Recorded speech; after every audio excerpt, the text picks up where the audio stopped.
Hello friends, my name is Deepak Kaldone and you are welcome to our channel Forensic Search. आज के इस video में हम एक इम्पोर्टेंट टॉपिक देखने वाले हैं and the name of that topic is narco analysis test. आप सभी ने इस नार्को एनालिसिस टेस्ट के बारे में कभी ना कभी सुना होगा। सो आज के इस वीडियो में हम देखेंगे कि यह नार्को एनालिसिस टेस्ट कैसे परफॉर्म किया जाता है and what is the legal validity of this narco analysis test in our India। चलो तो हम वीडियो को स्टार्ट करते हैं by the meaning of this narco analysis। Basically the word narco analysis is derived from a Greek word that is narcos and meaning of this narcos is anesthesia or stupor। That means ये जो narcosis word है उसका meaning है anaesthesia और stupor. This narco analysis is also known by different words और terminologies that is truth serum और narco interview और drug hypnosis. On which principle this narco analysis is based. Now we will see the principle of this narco analysis test. Basically, narco analysis is a psychotherapeutic technique in which psychotropic drugs are used, that is particularly barbiturates drugs are used to induce a stupor or anesthesia। That means ये narco analysis test है, it is a psychotherapeutic technique। उसमें क्या किया जाता है कि psychotropic drugs किसी एक पर्सन को इंजेक्ट किया जाता है and due to the influence of that psychotropic drugs a stupor is induced in that particular subject. तो इसके कारण क्या होता है, in the narco analysis test the subject's imagination is neutralised by making him semi conscious by injecting drugs like barbiturates. जब किसी person को ये बार्बिचुरेट ड्रग्स इंजेक्ट किया जाता है तो वो पर्सन एक सेमी कॉन्शियस स्टेट में चला जाता है एज वेल एज उस पर्सन का जो इमेजिनेशन पावर होता है वो पावर न्यूट्रलाइज होता है। सो उसके थ्रू क्या होता है, दैट पर्सन और in such semi conscious state it becomes very difficult for that person to lie and his answers will stick only to the facts he is already known। That means जैसे किसी person को जिसके ऊपर हम ये narco analysis test कर रहे हैं उसको हम ये ट्रूथ सीरम या बार्बिचुरेट ड्रग्स जब इंजेक्ट करते हैं उस टाइम पे वो पर्सन सेमी कॉन्शियस स्टेट में चला जाता है।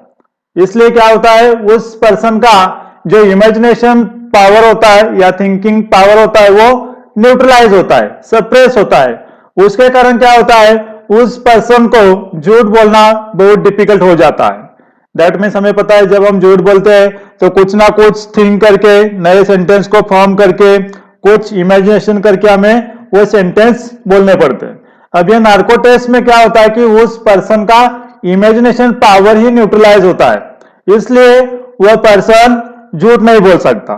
सो उसके माइंड में या उसने पहले जो भी कोई फैक्ट्स कोई सर्कमस्टेंसेस देखे होंगे वो फैक्ट्स और सर्कमस्टेंसेस ऑलरेडी जो उसको नोन है वही फैक्ट्स वो सिर्फ इस टेस्ट के दौरान बता देता है।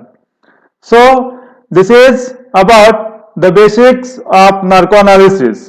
Now we will see what is the history of this narco analysis।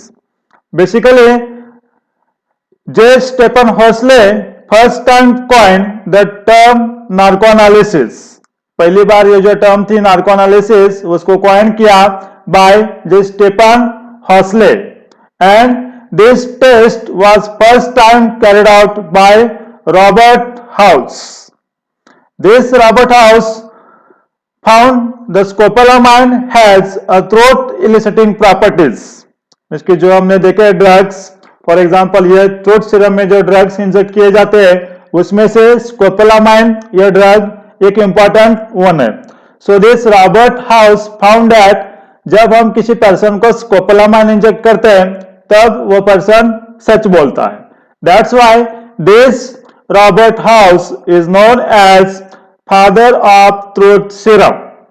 Truth serum को ही हम नार्को एनालिसिस बोलते हैं, इसलिए हम ऐसा बोल सकते हैं कि नार्को एनालिसिस का जो फादर है that is Robert House.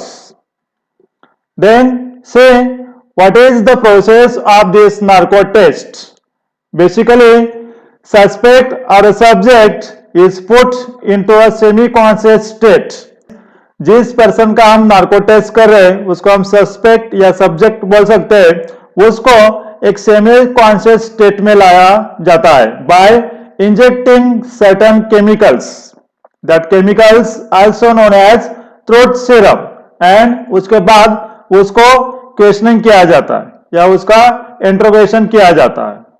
Then chemicals और truth serums which can be induces a narcosis state in a particular subject are alcohol, barbiturate, chloroform, ether, hallucinogens, scopolamines, etc.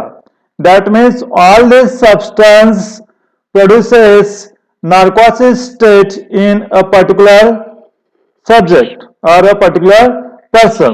ये सारे सब्सटेंस को हम narco test में उस person को एक semi conscious state में लाने के लिए यूज कर सकते हैं.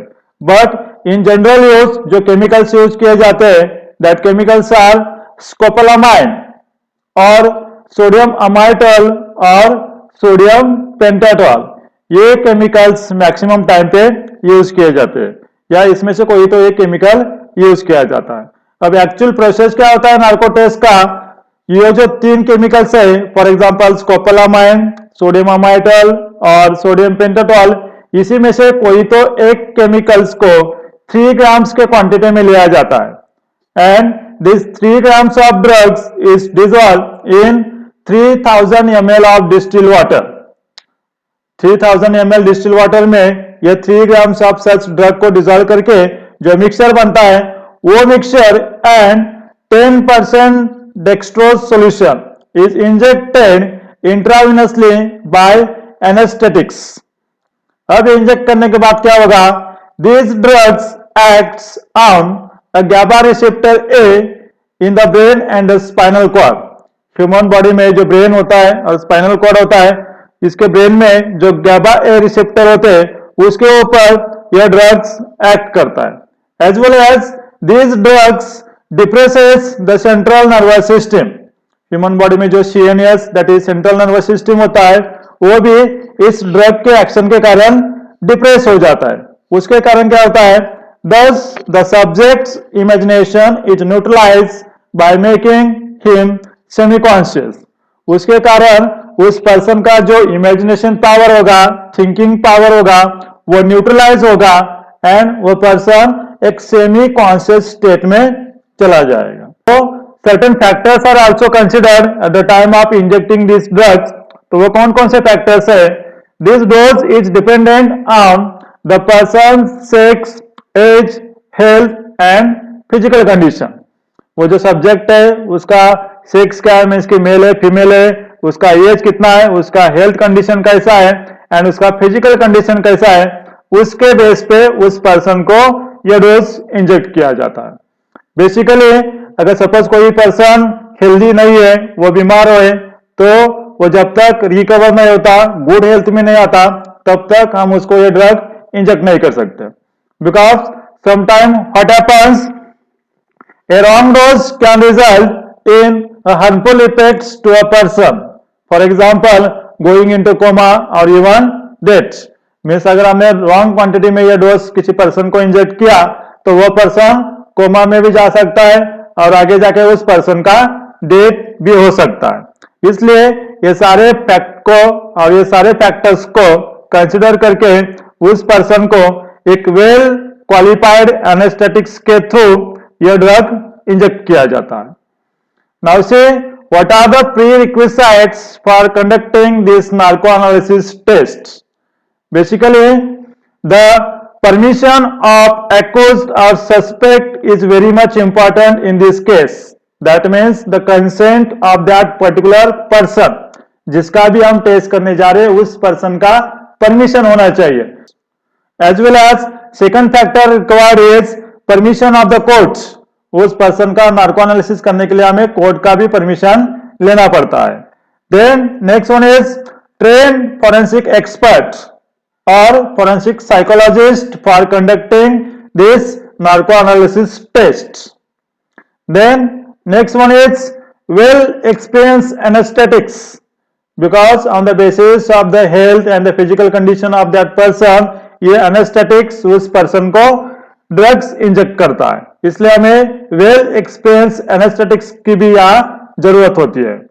एंड ये जो सारा प्रोसीजर होता है, ये सारा प्रोसीजर का और सारे टेस्ट का ऑडियो वीडियो रिकॉर्डिंग भी किया जाता है।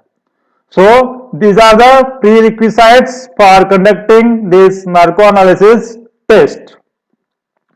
Now say what are the legal issues of this test in our India? Basically this test is in argument by a number of factors or number of points. Out of this, first one is there is a violation of Article 20 sub-article 3 of our Indian Constitution. Indian constitution में जो article 20 sub article 3 दिया है वो बोलता है कि privilege against self incrimination means क्या कि no person accused of any offence shall be a witness against himself. कोई भी पर्सन है वो अगर एक्यूज भी होगा तो वो पर्सन अपने खिलाफ विटनेस नहीं बन सकता, इसलिए ये लीगल इश्यूज में बहुत डिबेटिंग पॉइंट है।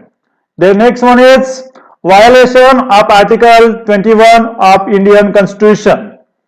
ये जो आर्टिकल 21 है इंडियन कॉन्स्टिट्यूशन का, उसमें right to life and personal liberty के बारे में बताया गया है। That is no man not even the accused himself can be compelled to answer any question which may tend to prove him guilty of a crime he has accused of. कोई भी person अगर accused होगा तो उसको हम compulsory उस questions के answer देने के लिए उसको बाउंड नहीं कर सकते, ठीक है। ऐसे क्वेश्चंस के आंसर कि जो प्रूव हो सकते हैं उस पर्सन को गिल्टी साबित करने में, इसलिए यहाँ पे वायोलेशन ऑफ आर्टिकल 21 हो जाता है, इसलिए ये डिबेट में है test. As well as the section 161 sub article 2 of CRPC is also considered at the time of doing this narco analysis test. Section 161 subsection 2 of CRPC states that every person is bound to answer truthfully all the questions put to him by a police officer other than questions the answers to which would have to expose that person to a criminal charge, penalty और forfeiture। ये statement है section 161(2) का, इसलिए उसके according भी ये जो narco analysis test है वो डिबेट में है। So these are the some legal points due to which this narco analysis test is always is in debate. Narco analysis test is generally don't have legal validity because it is made by a semi-conscious person. Therefore, this test is not admissible in court. Semi-conscious state में होता है वो person, that means वो totally conscious नहीं होता at the time of interrogation. जो भी हम उसको questions पूछते हैं उस टाइम पे हमने देखा वो person एक semi-conscious state में चला जाता है, इसलिए this test generally don't have any legal validity in Indian courts. But this test can be used as important tool for investigation of crime as well as for the prevention and detection of different crimes. और इस test का result और हमें जो भी कुछ investigation में other findings मिल गए वो दोनों को कोलैबोरेट करके हम उस सस्पेक्ट को पनिशमेंट दे सकते हैं, but only on the basis of this test किसी को पनिशमेंट नहीं दिया जाता। इसलिए ये टेस्ट के जो भी रिजल्ट आते हैं that results are not admissible in the court of law. India में basically this test is conducted at Bangalore and at Gujarat. जो फॉरेंसिक साइंस लैबोरेटरीज है बेंगलुरु एंड गुजरात में, वहां ये नार्को एनालिसिस टेस्ट परफॉर्म किया जाता है। In India first narco analysis test was done in the forensic science laboratory Bangalore in 2001 on an individual associated with offense committed by Veerappan. पहले बार India में 2001 में बेंगलोर एपीएसएल में यह टेस्ट कैरी आउट किया गया था। लार्ज स्केल में इंडिया में यह टेस्ट कैरी आउट किया in 2002 in Godhra carnage. This test was conducted in a large scale. तो यहाँ पे हमने देखा कि इंडिया के कोर्ट में ये टेस्ट लीगली है, वैलिड है या नहीं है, एज वेल एज इंडिया में कौन कौन से फॉरेंसिक साइंस लैबोरेटरी में ये टेस्ट किया जाता है और फर्स्ट स्टेट इंडिया में कब परफॉर्म किया गया।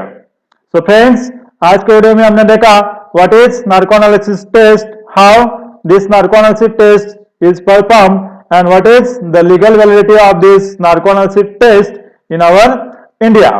Thanks for watching our channel forensic search. Thank you. Jai Hind.